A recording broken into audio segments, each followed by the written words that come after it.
नमस्कार। आज के इस बेहद खास कथा सार और विश्लेषण में आप सभी का बहुत बहुत स्वागत है। आज हम एक ऐसी अद्भुत यात्रा पर निकलने वाले हैं जो शुरू तो होती है एक महाविनाशकारी ब्रह्मांडीय युद्ध से, लेकिन खत्म होती है मानव हृदय की सबसे गहरी और सच्ची भक्ति पर। आज हम जानेंगे दानव मुरा और भगवान विष्णु के उस भयंकर युद्ध के बारे में, समझेंगे माता एकादशी की उत्पत्ति का रहस्य और बात करेंगे योगिनी एकादशी की उस पावन कथा की जिसने हेममाली जैसे यक्ष और पुष्पकेतु जैसे साधारण इंसान दोनों का ही उद्धार कर दिया। तो चलिए बिना किसी देरी के सीधे इस महाकाव्य जैसी कहानी में गोता लगाते हैं। शुरुआत करते हैं एक ऐसे सवाल से जो शायद किसी को भी चौंका दे। जरा सोचिए, ब्रह्मांड के पालनहार भगवान विष्णु को आखिर युद्ध का मैदान क्यों छोड़ना पड़ा? मतलब एक ऐसा अकल्पनीय दृश्य सोचिए जहां सृष्टि के सबसे बड़े रक्षक के सभी अस्त्र शस्त्र एक अकेले दानव के सामने पूरी तरह विफल हो जाते हैं। आखिर उस दानव के पास ऐसी कौन सी शक्ति आ गई थी? आइए इसे थोड़ा गहराई से समझते हैं। भाग 1, ब्रह्मांडीय उत्पत्ति और एकादशी की असीम शक्ति। तो बात शुरू होती है दानव मुरा से। मुरा बचपन से ही स्वर्ग के सिंहासन पर राज करने का सपना देखता था और इसके लिए उसने कोई छोटी मोटी तपस्या नहीं की, बल्कि एक घने जंगल में एक पैर पर खड़े होकर ऐसी भयानक तपस्या शुरू की कि आपके रोंगटे खड़े हो जाएं। सर्दियां आईं, उसका शरीर बर्फ में जम गया। गर्मियां आई तो चिलचिलाती धूप में उसकी त्वचा सूख गई। हजारों सालों तक ऐसा ही चलता रहा, जब तक कि उसका शरीर एक सूखी लकड़ी जैसा नहीं हो गया।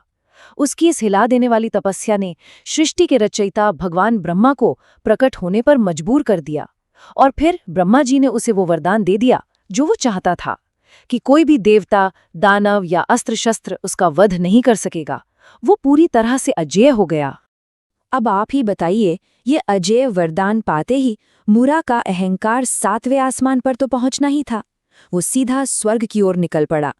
स्वर्ग के द्वार पर देवराज इंद्र ने अपने सबसे शक्तिशाली अस्त्र वज्र से उस पर प्रहार किया, लेकिन जानते हैं क्या हुआ?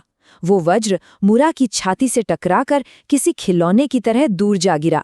मुरा ने इंद्र को उठाया और अंतरिक्ष के अनंत अंधकार में फेंक दिया और खुद स्वर्ग के उस सुनहरे सिंहासन पर कब्जा कर लिया।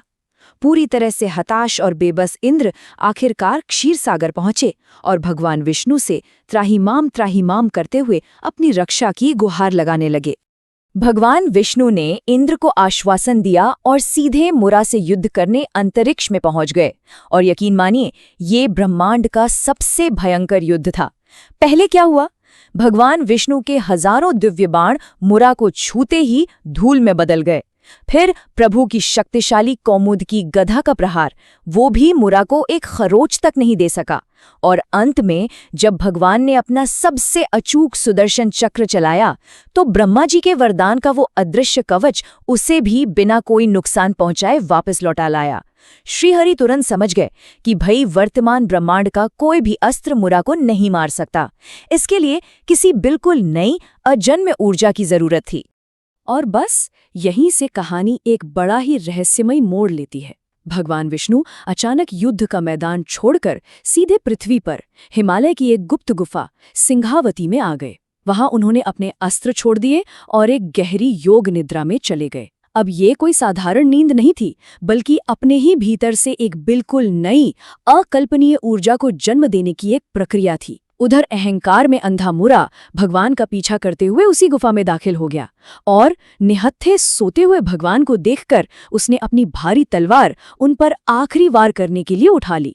लेकिन जैसे ही मुरा की तलवार नीचे आने लगी, भगवान विष्णु के हृदय से एक चकाचौंध करने वाली सफेद रोशनी निकली और उस तेज से एक अत्यंत सुंदर, तेजस्वी और क्रोध से भरी देवी प्रकट हुई। चूंकि ये देवी पहले से सृष्टि में मौजूद थी ही नहीं, इसलिए ब्रह्मा जी का वो अजय वाला वरदान उन पर लागू ही नहीं होता था। इस नई देवी ने अपनी दिव्य तलवार से एक ही झटके में मुरा का सिर धड़ से अलग कर दिया। और क्योंकि इस पावन शक्ति का जन्म चंद्रमा मास की 11वीं तिथि को हुआ था, इसलिए भगवान विष्णु ने उन्हें एकादशी नाम दिया और वरदान दिया कि जो भी उनका ध्यान करेगा उसके सभी पाप नष्ट हो जाएंगे। भाग 2, मोक्ष की कृपा यानी एकादशी की असीम क्षमा। अब हम विशेष रूप से बात कर रहे हैं योगिनी एकादशी की।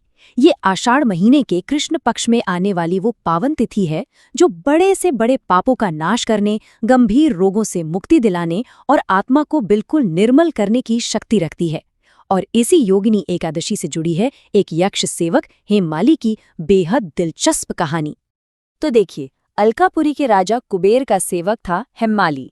उसका काम था रोज मानसरोवर से शिव पूजा के लिए फूल लाना।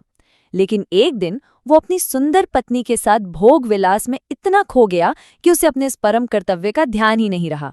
उसने अपनी वासना को ईश्वर की सेवा से ऊपर रख दिया। राजा कुबेर ने क्रोधित होकर उसे श्राप दिया कि वो पृथ्वी पर कोढ़ी बनकर भयंकर कष्ट भोगेगा।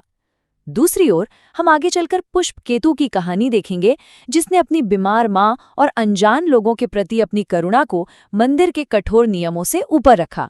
ये दोनों कहानियां हमें दो बिल्कुल अलग प्राथमिकताओं के बारे में बताती हैं। अब अपने अहंकार के कारण पृथ्वी पर कोढ़ी बनकर दर दर भटकते हेममाली को अंत में हिमालय में महर्षि मार्कंडेय का आश्रम मिला। महर्षि ने उसके सच्चे पश्चाताप को देखा और उसे आषाढ़ कृष्ण पक्ष की इसी योगिनी एकादशी का व्रत पूरे विधि विधान से करने का रास्ता दिखाया। और आप मानेंगे नहीं, योगिनी एकादशी के प्रभाव से हेममाली के सभी पाप धुल गए, उसका रोग पूरी तरह नष्ट हो गया और वो फिर से अपने यक्ष स्वरूप को प्राप्त कर स्वर्ग लौट गया। ये हमें बताता है कि एकादशी का ये रूप किसी भी भटके हुए इंसान को क्षमा और लालित्य के पार लगा सकता है। भाग 3, सच्चा सार यानी एकादशी का असली हृदय। जरा इस बहुत ही शक्तिशाली बात पर गौर कीजिएगा। भगवान आपके फूल नहीं गिनते, वो आपके भाव गिनते हैं। पुष्पकेतु जो मंदिर में रोज फूल चढ़ाने की सेवा करता था, उसे एक शाम एक रहस्यमयी वृद्ध संत ने ये चेतावनी दी। संत ने कहा कि आने वाली योगिनी एकादशी तुम्हारी पूजा पाठ की नहीं, बल्कि तुम्हारे हृदय की परीक्षा लेगी, और वो परीक्षा बस शुरू ही होने वाली थी। जैसे जैसे एकादशी का दिन करीब आया, पुष्पकेतु की माता का स्वास्थ्य अचानक बहुत ज्यादा बिगड़ गया। एकादशी की सुबह सारी रात अपनी मां के बुखार और पीड़ा को शांत करने के कारण पुष्पकेतु मंदिर में फूल ले जाने में लेट हो गया। मंदिर के उस कठोर पुजारी ने उसे भरी सभा में बहुत बुरी तरह फटकार लगाई। कहा कि भगवान की सेवा से बड़ा कोई काम नहीं है और उसने बहुत बड़ा पाप कर दिया है। पुष्पकेतु का दिल एकदम भारी हो गया। क्या सच में अपनी मां की सेवा करके उसने भगवान का अपमान कर दिया था? लेकिन उसे उस वृद्ध संत की बात याद थी कि करुणा से भरे हाथों के बिना चढ़ाए गए फूल व्यर्थ हैं। उसी रात जब पुष्पकेतु और उसकी पत्नी कमलप्रिया एकादशी का जागरण कर रहे थे, तो 3 बहुत ही अजीब घटनाएं घटीं। पहले एक भूखा और थका हुआ माली उनके दरवाजे पर आया। फिर कुछ देर बाद वही माली कुछ मुरझाए हुए, लगभग मर चुके पौधों के गमले लेकर लौट आया। और आखिर में एक बेबस माँ अपने तेज बुखार से तपते बच्चे को लेकर उनके दरवाजे पर मदद मांगने आ पहुंची।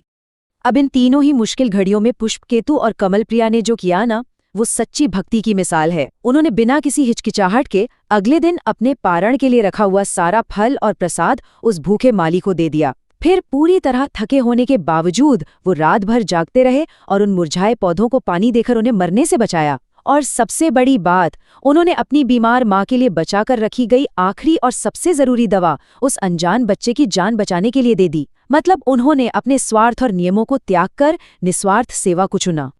और फिर जो हुआ वो सच में रोंगटे खड़े कर देने वाला था। वो भूखा माली, वे सूखे पौधे और वो बीमार बच्चा, सब के सब एक तेज सुनहरी रोशनी में विलीन हो गए। और उस दिव्य प्रकाश में से साक्षात भगवान श्री हरि विष्णु और माता लक्ष्मी प्रकट हुए। उसी क्षण मधुपुर के दोनों मंदिरों की घंटियां बिना किसी के छुए अपने आप बजने लगी। भगवान ने उन्हें बताया कि उन्होंने जो भी सेवा की वो सीधे भगवान को ही प्राप्त हुई थी। ये दृश्य इस बात का सबसे बड़ा सबूत है कि ईश्वर केवल मंदिर की मूर्तियों में नहीं, बल्कि उन घरों में बसता है जहां प्रेम और करुणा होती है। भक्ति के 4 फूल। भगवान विष्णु ने पुष्पकेतु से मुस्कुराते हुए कहा, लोग सोचते हैं हमें सुंदर फूल प्रिय हैं, पर हमारे लिए इस संसार का सबसे सुंदर फूल है करुणा, सबसे सुगंधित फूल है सेवा, सबसे पवित्र फूल है त्याग और सबसे दुर्लभ फूल है निस्वार्थ प्रेम। और सच कहूं तो ये बात इस पूरे विश्लेषण का असली मर्म है। जो भक्त इन अदृश्य फूलों को चढ़ाता है ना, उसे भौतिक फूलों की कोई जरूरत ही नहीं रहती। देखिए, पुष्पकेतु ने अनजाने में ही सही पर इन चारों फूलों को अर्पित कर दिया था। करुणा, मरते हुए पौधों में जीवन लौटाकर। सेवा, अपनी बीमार माता की रात भर देखभाल करके। त्याग, भूखे अतिथि के लिए अपना खुद का भोजन छोड़कर। और निस्वार्थ प्रेम, एक अनजान बच्चे के लिए अपनी सबसे कीमती दवा देकर। ये वो फूल थे जिन्होंने साक्षात वैकुंठ को एक साधारण से घर में उतार दिया था।